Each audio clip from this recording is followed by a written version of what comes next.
Hey there guys, and welcome back. On this week's show, we're going to be making a sawhorse out of just regular 2x4 construction grade lumber.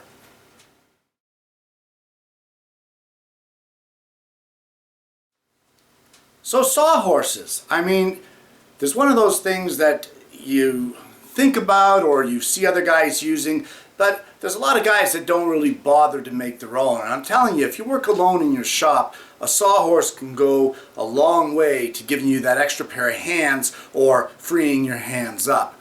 So today I'm going to run through the steps to make one of these things, but let me just say, I found this picture of one on the internet and I really liked the way it was set up, and I thought it had some good features like sturdiness and clamping points and whatever. So that's what I'm doing. This wasn't my idea.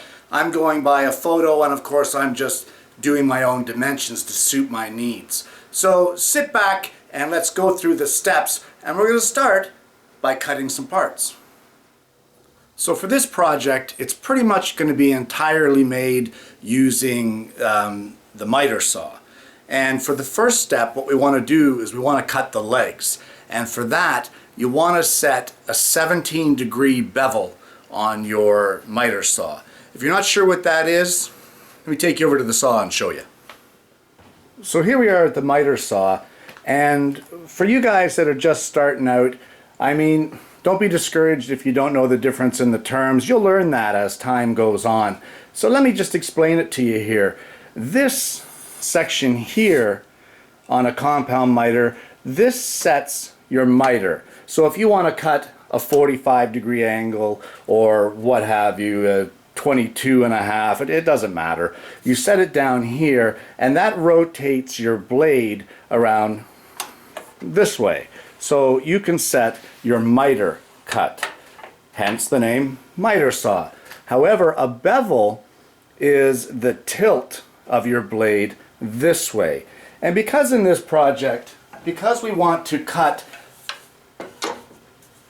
a 17-degree angle here on each one of these legs, you really don't want to be cutting it with a piece of wood up like this. This is pretty unstable, so you kind of got to use your thinking process here and think this is not necessarily the best way to go about it. It would be a lot better if we had this piece of wood lying flat, a lot more surface support for that piece of board.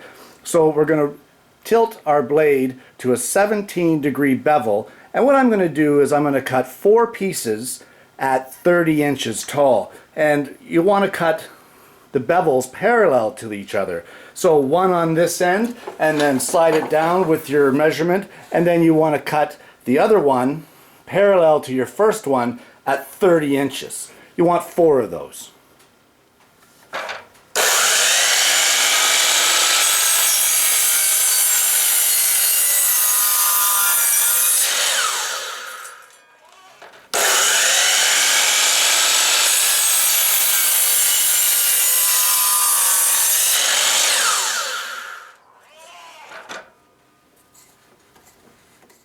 All 4 legs are cut, and I'll just show you a picture here. You can see that the bevels are parallel to each other, and that's going to allow for the legs to sit in that kind of A-frame position and sit securely on the floor so it's not wobbling all over the place.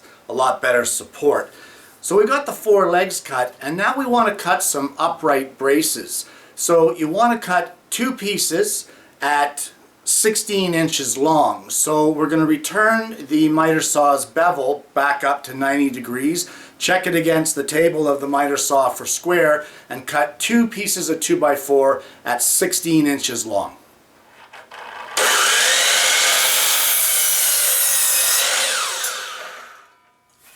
The upright supports are cut, and I'm going to show you where these go in just a bit, but something I want to point out to you guys is I hope that some of you are noticing that I'm using the miter saw's hold down clamp, and if there's any instability in the way that your work or your stock sits on that saw, especially if you're going to cut it and that piece is going to fall off the edge, you're creating a hazard. So guys, those tie downs or those clamps are there for a reason. Please use them. It's for your own safety.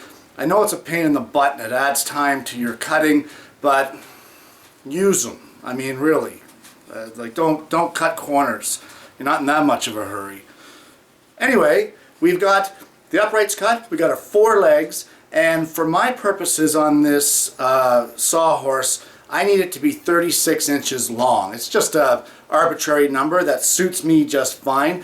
You can make it as long as you want, but now I need 2 pieces cut at 36 inches. Well, there's still a couple more pieces to cut, but we can start with the assembly at this point in time.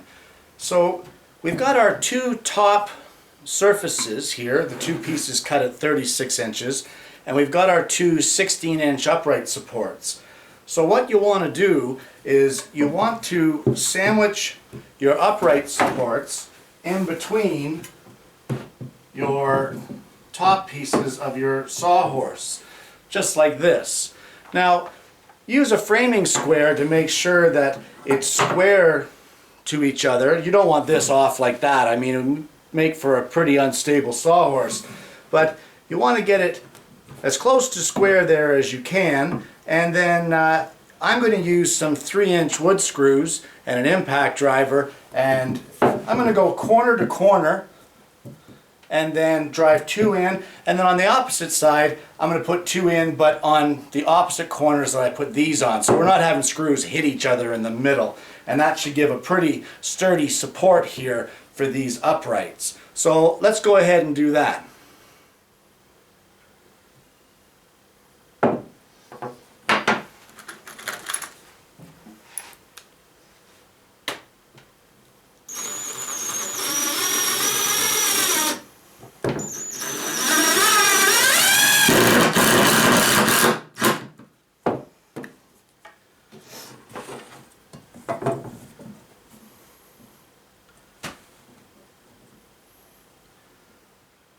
Okay, well, I've got the one piece screwed on there. You can see it the way I've got that screwed on.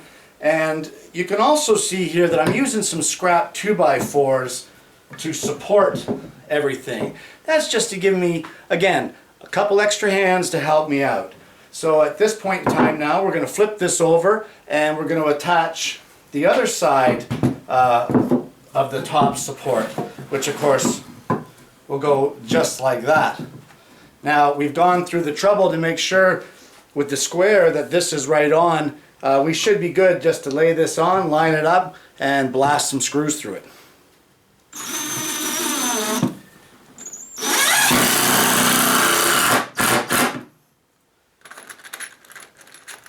Well, I'll just show you what I've got here so far. And this is it. It's good and sturdy, it's good and square with the help of our framing square, and now it comes time for us to attach the legs. So in order to mount the legs, what we want to do is you want to sit your beveled 2x4 just like that. And once you get it set there like that, what we're going to do is we're going to drive a couple screws in through here into this upright support. And I mean, you just want to get it to hold it there, because the object here now is that you want to get the legs put on there so that we can measure for this top cross brace. Earlier I said there was a couple more pieces to cut, and of course this top brace here will be one of them. So we'll go ahead and we'll screw these legs in here, take our measurement, and then we can cut the brace support.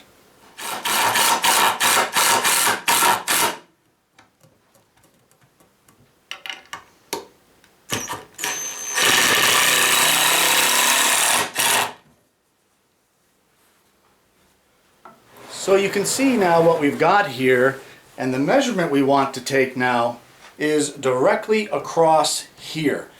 So what we're going to do is measure from this point to this point, and then we're going to go back over to our miter saw and we're going to cut a piece with 17-inch bevels, one on either side, to fit into this area.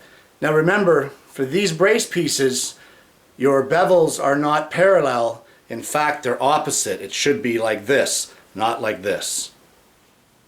So we have our piece cut. Here it is right here. The measurement on mine happened to be 9 inches to the most narrow part of the piece. So not to the outside edges, but to the inside. This was 9 inches.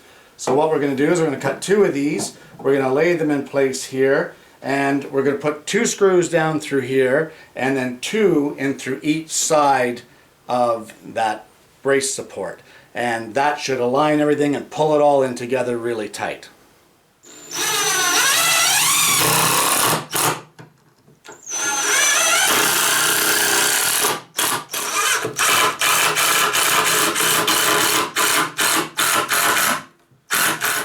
Well, there we got one set of legs there attached, and now we'll just go ahead and repeat the process for the other side. The legs are screwed on, all of the cross braces are screwed on to the legs. The last 2 pieces that I want to cut and put on will be 2 lengths of 36 inches long, and that will be mounted on the sides of the legs to give it support, to keep it from racking or from the legs spreading out while you're using it. So I'll go ahead and cut 2 more 36-inch lengths, and then we'll screw them to the legs.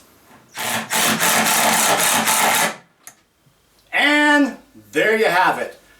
Guys, this thing is rock solid, and I mean, why shouldn't it be? It's got 300 pounds of 2x4 in it. But really, if you're looking for a Sawhorse, this is a great one to make. Dead solid. It'll hold a lot of weight. Obviously, with my fat butt on it, it's not collapsing, so that should give you a test of how the strength is. But a few 3-inch screws and some construction grade 2x4, and I mean, you're in business. I'll probably make a second one of these, but one of the features that I like is this gap here in the middle.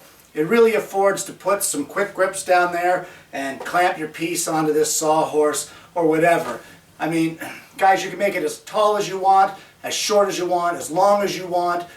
Really, these dimensions that I gave you are just a guideline. So you do what you want to do with it, and you make yourself your Sawhorse according to what suits your needs. Guys, thanks for watching, and I'm going to see you again next week with yet another woodworking video.